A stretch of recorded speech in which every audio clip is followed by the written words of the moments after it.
नमस्कार और मिलती भी भारत में आपके स्वागत है। लखनऊ से विशेष समाचार।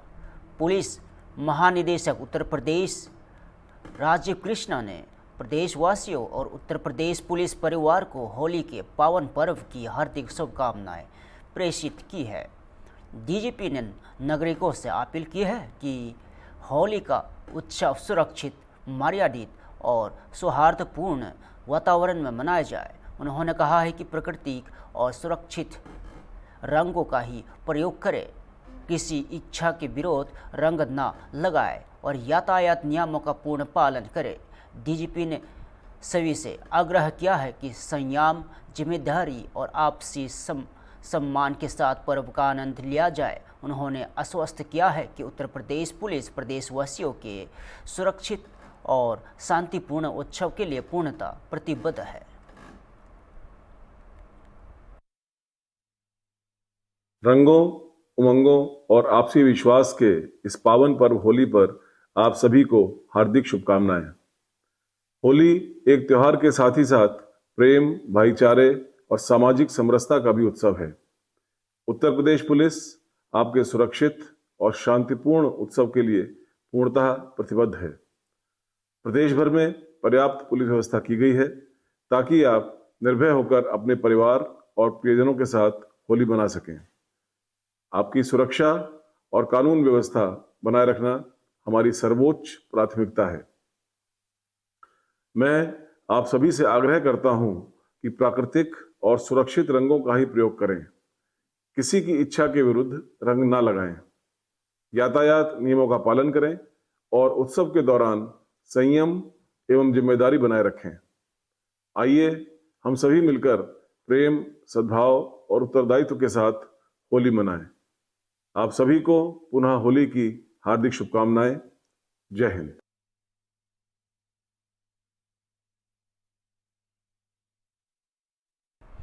गोरखपुर से बड़ी खबर सामने आई है। मुख्यमंत्री योगी आदित्यनाथ ने गोरखनाथ मंदिर के जनता दर्शन कार्यक्रम आयोजित किया और इस दौरान लगभग 150 नागरिकों ने अपनी समस्याएं मुख्यमंत्री से साझा की। मुख्यमंत्री ने जनता से संवाद करते हुए कहा है कि लोग बेफिक्र होकर स्वास्थ्य सेवाओं का लाभ लें और उपचार कराएं।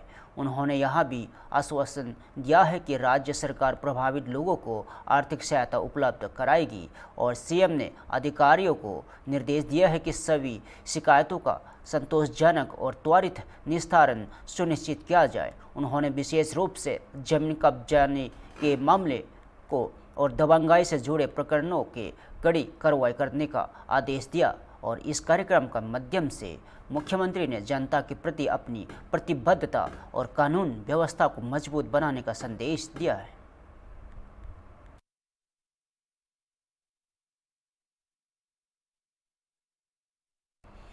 कृष्णनगर से दुखद और समाचार सामने आया है। आज शाम लगभग 6:40 बजे तक क्षेत्र अंतर्गत LDA कॉलोनी में एक जन्मदिन पार्टी के दौरान आकस्मिक गोलीबारी की घटना हुई। प्राप्त जानकारी के अनुसार 13 वर्षीय बालक यूनाज जमीर अपने 3 नाबालिग मित्रों के साथ जन्मदिन पार्टी में शामिल था। खेल खेल में हुए एक्सीडेंटल फायरिंग में उज्जैन को गोली लग गई और घायल बालक को तत्काल अस्पताल ले जाया गया, जहां चिकित्सकों ने उसे मृत घोषित कर दिया गया है। मृतक के शव को पंचायतनामा के बाद पोस्टमार्टम हेतु लोक बंधु चिकित्सालय के पोस्टमार्टम हाउस में सुरक्षित रखा गया है। परिजन घटनास्थल पर उपस्थित है और पुलिस घटना के से जुड़े सभी बच्चों से पूछताछ कर रही है और घर के CCTV फुटेज भी जांच में ले जा रहे हैं और फिल्थ यूनिट ने सच्चा संकलन की कार्रवाई की है और परिजनों द्वारा दी गई नामजद तहरीर के आधार पर मामला दर्ज किया गया है। घटना में प्रयुक्त शस्त्र पुलिस ने कब्जे में ले लिया है और संबंधित व्यक्तियों से पूछताछ जारी है। पुलिस के अनुसार शांति और कानून व्यवस्था की स्थिति फिलहाल सामान्य बनी हुई है।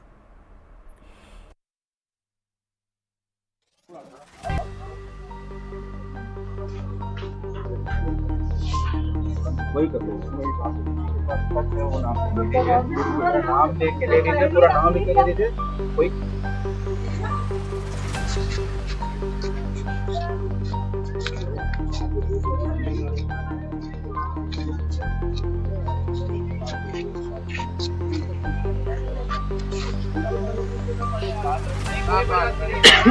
आज टीम में मेहनत हो जाती है।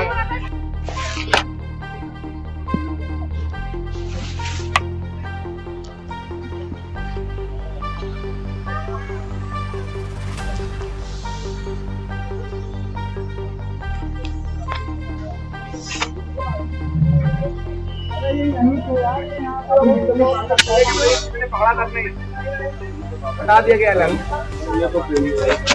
वही तुम्हारा फेलियर है तो खुद पता नहीं कौन है। इतने कम से कम 20-25 लोग यहाँ खड़े थे, कहा जरा पकड़ लेते हैं, उनका वीडियो लगाया तो।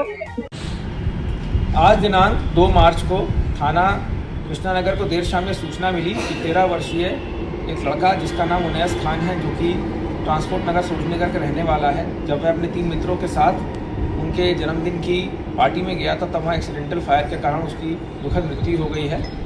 पार्टी में मौजूद तीनों ही नाबालिग लड़के पुलिस की हिरासत में है, तीनों से पूछताछ चल रही है। इसमें मृतक के परिजनों की तहरीर पर अभियोग पंजीकृत कर अग्रिम वैधानिक कार्रवाई की जा रही है।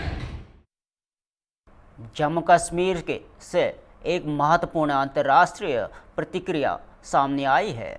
मुख्यमंत्री उमर अब्दुल्ला ने इजराइल और ईरान के बीच बढ़ते तनाव पर अपनी राय व्यक्त की। मुख्यमंत्री ने कहा कि ईरान में किस प्रकार की सरकार बनेगी, यहाँ ईरान के लोगों का अधिकार है। उन्होंने यह भी स्पष्ट किया है कि किसी भी बाहरी देश को बमबारी या अन्य हिंसक कार्रवाई करके सरकार बदलने की अनुमति अंतर्राष्ट्रीय कानून नहीं देता। उमर अब्दुल्ला ने ईरान में हाल ही में हुए हमले की निंदा की और ईरानी लोगों के प्रति अपनी संवेदना व्यक्त की। उन्होंने बताया कि जम्मू कश्मीर में हालत बिगड़ने की आशंका के मद्देनज़र उन्होंने नागरिकों से शांति बनाए रखने और कानून को अपने हाथ में न लेने का अनुरोध किया। और मुख्यमंत्री ने धार्मिक नेताओं से अपील की है कि वे अपने दुख और असंतोष को शांतिपूर्ण तरीके से व्यक्त करें। और उन्होंने यह कहा है कि जम्मू कश्मीर के छात्र और अन्य नागरिकों जो ईरान में है, उन्हें सुरक्षित स्थानों पर स्थानांतरित किया गया है और उन्होंने छात्रों से दूतावास द्वारा जारी निर्देशों का पालन करने की भी सलाह दी है। ईरान में किस तरह की हुकूमत हो, वो ईरान के लोगों ने तय करना है। जिस तरह अमेरिका के लोग तय करते हैं कि उनका राष्ट्रपति कौन होगा, इजराइल के लोग तय करते हैं कि उनकी हुकूमत किसके हाथ में होगी, भारत के लोग तय करते हैं कि भारत का प्रधानमंत्री कौन होगा। इसी तरह ईरान के लोगों को अपनी हुकूमत के बारे में खुद फैसला करना चाहिए। बाहर से ताकत का इस्तेमाल और ताकत का मुजाहिरा करके बमबारी करके हुकूमतें बदलना किसी भी अंतर्राष्ट्रीय कानून इस बात की इजाजत नहीं देती। और जिस तरह बेरहमी से पहले तो ईरान के जो सुप्रीम लीडर हैं उनकी हत्या की गई, उसके साथ साथ उनके परिवार के लोगों को मारा गया। मुझे बताइए ना, किस कानून ने अमेरिका या इजराइल को इस चीज की इजाजत दी? फिर तो जो रूस ने किया यूक्रेन में वो भी सही है, जो बाकी मुल्क करते हैं वो भी सही है। कल को अगर भारत ने चाहा और किसी पड़ोसी मुल्क के अंदर घुस गए वो भी सही होगा। मैं सबसे पहले तो ईरान के लोगों के साथ हमदर्दी का इजहार करता हूं।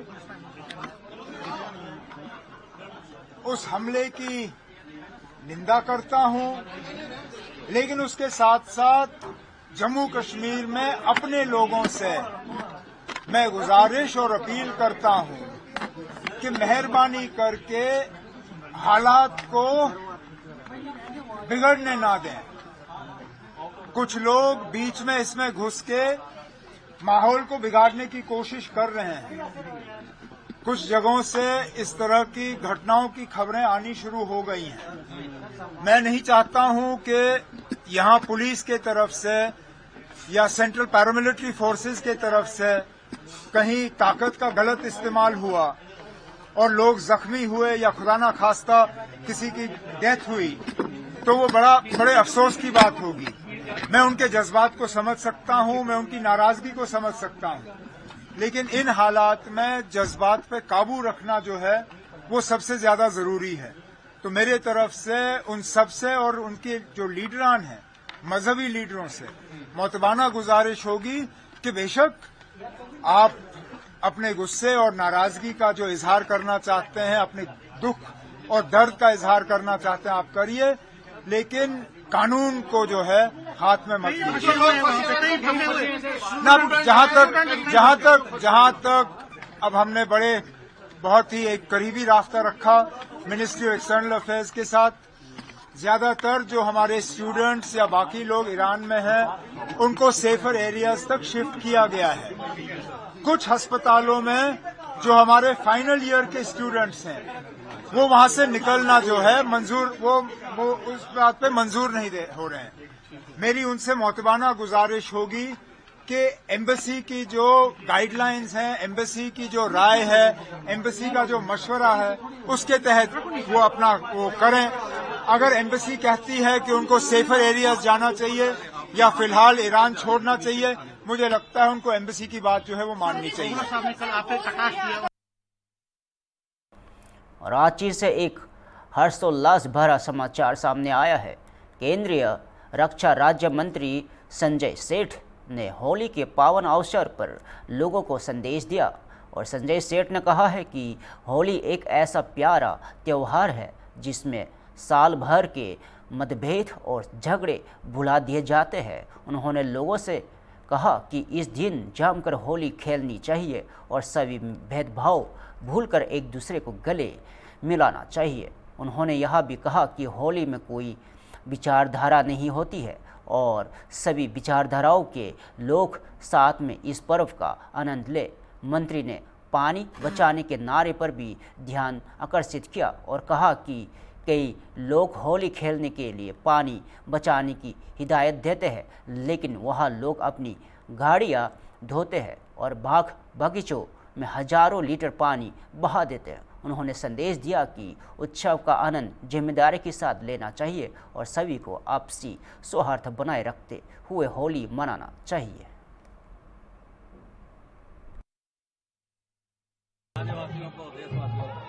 देखो, होली बहुत प्यारा त्योहार है और होली तो ऐसा त्योहार है, कोई साल भर मनभेद हो, मतभेद हो, किसी प्रकार का वाद विवाद हो, बुला दो, ये सैकड़ों साल पुराना त्योहार है। जमकर होली खेलनी चाहिए और होली में सारे भेदभाव, जाति, संप्रदाय, क्षेत्र भुलाकर गले लगाना चाहिए। माँ बेटी होली खेले, बेटा माँ होली खेले, भाई बहन होली खेले, कुटुंब होली खेले, दोस्त यार होली खेले। इवन हमारे दूसरे आइडियोलॉजी की रहने वाले, कोई आइडियोलॉजी नहीं भाई, एक ही आइडियोलॉजी है, प्रेम प्यार सौहार्द। और प्रधानमंत्री नरेंद्र मोदी जी को संकल्प को बढ़ाओ 2047। पिछले 2000 साल का सबसे बड़ा अगर कोई होली का दिन होगा वो 15 अगस्त 2047, जब भारत अपने आजादी के 100 साल मनाएगा, सबसे ताकतवर देश बनेगा। ये होली का पर्व है। और होली के पर्व में देखो, हम तो मीडिया वालों को बोलते हैं कि बहुत सारे लोग बोलते रहे भाई होली मत खेलना, पानी की बर्बादी होगी, पानी बचाओ। ये पानी बचाने वाले अपनी गाड़ियों धोते हैं, अपने गार्डन में हजारों लीटर पानी बहाते हैं। बोलते हैं शिवरात्रि में, सावन में दूध मत पर चढ़ाओ भोले बाबा पर, दूध का नुकसान होता है। दिवाली में बोलते हैं आतिशबाजी मत करो, और यही लोग 25 दिसंबर 31 दिखाते हैं। देखो स्विट्जरलैंड की आतिशबाजी, देखो ऑस्ट्रेलिया की, उसमें होड़ लगती है। मैं इसका विरोधी हूँ। जमकर होली मनाओ, जमकर भोले बाबा दूध गंगा जल चढ़ाओ और जमकर दिवाली में आतिशबाजी करो। ये सैकड़ों साल पुराना त्योहार है। यही लोग जिनके घरों में 4-4, 5-5 गाड़ियां हैं, जिनके हर बाथरूम तक में भी एयर कंडीशन लगा है, वही हल्ला करते हैं कि भाई एक दिन के आतिशबाजी से प्रदूषण खराब हो जाता है। आपके घर में 15-15, 20-20 एयर कंडीशन लगा है, आपके घर में 4-4, 5-5, 6-6 गाड़ियां लगी हैं, क्या उससे प्रदूषण मजबूत होता है? क्या नहीं। मैं तो उस विचारधारा का हूं, क्या साल भर कोई मनभेद हो, मतभेद हो, विवाद हो, अरे गले लगा लो। ये छोटी सी जिंदगी में हम सब प्यार, प्रेम, सौहार्द गले लगाने का है। ये बहुत बहुत उम्दा त्योहार। चंडीगढ़ से एक महत्वपूर्ण वित्तीय समाचार सामने आया है। पंजाब सरकार के मंत्री हरपाल सिंह चीमा ने राज्य सरकार के आगामी बजट 2026-27 को ऐतिहासिक बताते हुए कहा है कि यह बजट महिला दिवस और 8 मार्च को पेश किया जाएगा। मंत्री हरपाल चीमा ने अपने 4 साल के कार्यकाल की उपलब्धियों को साझा करते हुए कहा है कि एक्साइज और जीएसटी दोनों क्षेत्र में राज्य को जबरदस्त राजस्व प्राप्त हुआ और उन्होंने बताया कि जब कांग्रेस की सरकार थी तब एक्साइज से 27,395 करोड़ रुपए खजाने में आते थे, जबकि वर्तमान सरकार के 47 महीनों में 37,975 करोड़ रुपए राजस्व दर्ज किया गया। इसके अतिरिक्त जीएसटी में भी वृद्धि हुई है। उन्होंने कहा है कि कांग्रेस के समय 61,000 करोड़ रुपए की खजाने में आए थे, जबकि वर्तमान सरकार के कार्यकाल में यह राशि बढ़कर 83,000 करोड़ रुपए हो गई है। जब पंजाब विधानसभा का बजट सत्र 6 मार्च 2026 से 16 मार्च 2026 तक आयोजित किया जाएगा, जिसमें इस ऐतिहासिक बजट का विस्तृत प्रस्तुतिकरण होगा। देखिए, बिल्कुल 8 मार्च को महिला दिवस को समर्पित हमारा जो बजट जो है वो ऐतिहासिक बजट होगा, क्योंकि हमने पिछले 4 साल में बहुत बड़ी प्राप्तियां करी हैं। चाहे मैं एक्साइज की बात करूं, जीएसटी की बात करूं, एक्साइज में हमने बहुत ज्यादा जंप किया है। हमको मिला था जब कांग्रेस का सरकार थी तब 27,395 करोड़ रुपए उनके खजाने में आते थे, तो आज तक 46 मंथ में हमने 37,975 करोड़ रुपए एक्साइज में उसमें हमें मिले हैं। इसके अलावा मैं बात करूं जीएसटी की, तो जब कांग्रेस का सरकार थी 5 साल, तो उन्होंने सिर्फ 61,000 करोड़ रुपए जो खजाने में लेके आए थे। तो हमने अभी हमारे 46 मंथ हुए हैं, यानी 4 साल पूरे होने जा रहे हैं, तो हमने तो 83,000 करोड़ से ज्यादा हमारा रेवेन्यू जो है वो हमारे खजाने में आ चुका है। इसके अलावा स्टैंप एंड रजिस्ट्रेशन की बात करें तो कांग्रेस के समय 12,469 उनको मिला था, और अकाली दल बीजेपी के समय में 387 सीआर मिले थे। तो सिर्फ 80 करोड़ रुपए का इजाफा जो है कांग्रेस और अकाली सरकार के बीच में रहा था, क्योंकि उनकी मिलीभगत की एक सरकार पंजाब में काम करती थी। तो आज उसी स्टैंप एंड रजिस्ट्रेशन में हम 19,515 करोड़ रुपए को क्रॉस कर गए हैं। ये बहुत बड़ी प्राप्ति जो है वो आम आदमी पार्टी की सरकार की है। इसके अलावा जो कैपिटल एक्सपेंडिचर है, उसमें हमने जब पंजाब में अकाली दल बीजेपी की सरकार थी तो 14,641 करोड़ रुपए खर्च हुए थे। तो जब कांग्रेस की सरकार आई तो 19,356 करोड़ रुपए जो है खर्च हुए। तो आज हमारी सरकार है तो इसमें 31,630 करोड़ रुपए हम कैपेक्स में खर्च कर चुके हैं, कैपिटल एक्सपेंडिचर में खर्च कर चुके हैं। ये बहुत बड़ा इजाफा हमारी सरकार में हुआ है। तो जैसे डेट टू जीएसडीपी रेशियो, यानी हमने कितना कम किया डेट लेना, बहुत बड़ी प्राप्ति है हमारी सरकार की, सरदार भगवंत सिंह मान जी की, क्योंकि आम आदमी पार्टी जो है ईमानदारी की राजनीति करती है। तो जब हम आए थे तो डेट टू जीएसडीपी वो था 48.25% चल रहा था। तो आज हम उसको कम डाउन करके 44.47% लेके आए हैं। तो यानी कि हमने 4% उसको 4% उसको कम किया है। ये बहुत बड़ी प्राप्ति है। जबकि सेंट्रल सरकार की बात करूं तो जितना मेरे को पता है 197 लाख करोड़ रुपए का कर्जा उनके ऊपर चढ़ा हुआ है। तो हमने तो बहुत सारी लायबिलिटी भी पे करी है। जो अकाली दल बीजेपी की सरकार के समय से खड़ी थी, कांग्रेस की सरकार के खड़ी थी। जैसे पे कमीशन का बकाया, उसमें हमने 2016 से लेकर 21 तक का 14,000 करोड़ से ऊपर का वो बकाया हम पे कर रहे हैं। पंसप, लैंड मार्गेज, PSIDC और मंडी बोर्ड, इनका लगभग 2568 करोड़ रुपया वो भी हमने पे किया है। इसके अलावा जो सेंटर स्पॉन्सर स्कीम थी, उनका जो 60-40 की रेशियो वाले पैसे थे, वो पंजाब सरकार ने पे नहीं किए थे, कांग्रेस पार्टी ने, तो उसका भी हम 1750 करोड़ रुपया हमने पे किया है। इसके अलावा जो नया पे स्केल है, उससे भी बर्डन जो स्टेट के ऊपर बढ़ा है 8000 करोड़ का, वो भी हमने लगातार पे कर रहे हैं। इसके अलावा 2 फंड होते हैं जो सेंटर सरकार ने क्रिएट किए हुए हैं, जो हमारा कंसोलिडेटेड सिंकिंग फंड और जो गारंटी रिडम्पशन फंड, 2 ऐसे फंड हैं। उसमें भी हमने लगभग 287% ज्यादा डिपॉजिट करवाए हैं, ताकि हमारे जब कभी हमें जरूरत पड़े तो उसको हम खर्च कर चुके। तो हमें मिला था विरासत में 3027 करोड़ रुपया, तो आज हम 10,738 करोड़ को हम उसको क्रॉस कर चुके हैं। सर, जिस तरह से ईरान, इजराइल, यूएस का जो भी माहौल चल रहा है देश में, काफी लोग फंसे हुए हैं। पंजाब सरकार की तरफ से हेल्पलाइन तैयार की गई है। लगभग अभी तक कितने फोन आ चुके हैं, किस तरह से? देखिए, बहुत सारे फोन जो आ रहे हैं, जितने फोन आ रहे हैं तुरंत हम सेंटर सरकार के साथ राब्ता कायम करके उनको निकालने के लिए हमारा एक टीम जो है, एक डेडिकेटेड टीम जो काम कर रही है। बिल्कुल हम जितने भी पंजाब के लोग और भारत के लोग फंसे हुए हैं, उनको निकालने के लिए लगे हुए हैं। इसके अलावा जो मैं बात कहना चाहता हूं कि पंजाब देश के उन 3 बड़े राज्यों में शामिल है जिनकी इकोनॉमी लगातार आगे बढ़ रही है। पंजाब की जीएसडीपी की बात करूं तो जब हम आए थे तो हमें 6.39% पे हम ग्रोथ कर रहे थे। आज हम 7.15% पे ग्रो कर रहे हैं, यानी कि हम लगातार, हमारा ग्राफ जो है आमदन बढ़ाने, आगे लेके जाने में, मालिये को बढ़ाने के लिए लगातार लगा हुआ है। फिलहाल के लिए इतना ही। ताज़ा खबर देखते रहिए होमबिल TV भारत।